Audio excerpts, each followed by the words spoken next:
کہتے ہیں ایک ماں بیٹے میں مناظرہ چل رہا تھا۔ ماں کا موقف تھا کہ اللہ کھلاتا ہے تو ہم کھاتے ہیں۔ بیٹے کا کہنا تھا ہم کھاتے ہیں، اگر ہم نہ کھانا چاہیں تو اللہ پاک کیسے کھلا سکتے ہیں۔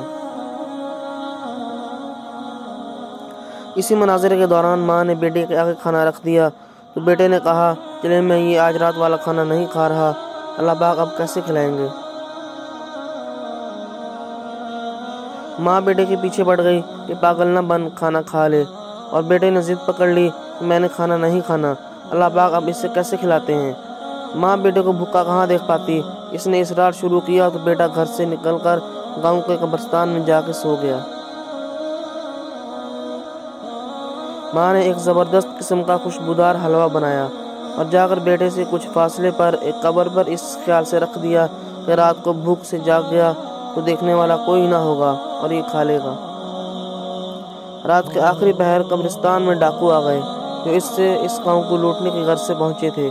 وہ قبرستان میں رک کر سردار سے آخری ہدایت لے رہے تھے کہ حلوے کی مہک نے سردار کو متوجہ کر لیا۔ قبرستان کی تلاشی لی گئی تو حلوہ اور وہ لڑکا دونوں برآمد ہوئے۔ سردار نے حلوہ کھانا چاہا تو ایک نے کہا سردار مجھے لگتا ہے اس حلوے میں زہر ملا کر رکھا گیا تھا تاکہ ہم کھا کر مر جائیں، اور یہ لڑکا جاسوسی کے لیے موجود تھا کہ ہمارے انجام کی خبر جا کر لوگوں کو دے دے۔ سردار نے اس کے عقل مندی کی داد دی اور لڑکے سے کہا چل بچے حلوہ کھا۔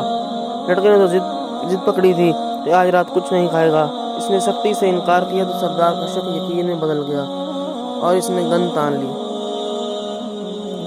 لڑکے نے سر پر منڈلاتی موت دیکھی تو پوری پلیٹ چٹ کر گیا۔ لاکھوں کچھ دیر تک اس کے مرنے کا انتظار کرتے رہے لیکن وہ نہ مرا۔ ایک بار پھر اسی ہی نے گھٹی سلجھائی اور کہا سردار سلو پوائزن لگتا ہے۔ کنفیوز ڈاکو لڑکے کو قبرستان میں چھوڑ کر لوٹ گئے۔ فجر کی اذان کے ساتھ لڑکا خالی پلیٹ ہاتھ میں لیے منہ لٹکائے گھر میں داخل ہوا تو ماں نے پوچھا بیٹا کیا ہوا؟ لڑکا بولا ماں لمبا قصہ ہے، مجھے نیند آ رہی ہے، بس خلاصہ یہ ہے کہ ہم نہ بھی کھانا چاہیں تو بھی اللہ پاک ہمیں کھلا دیتے ہیں۔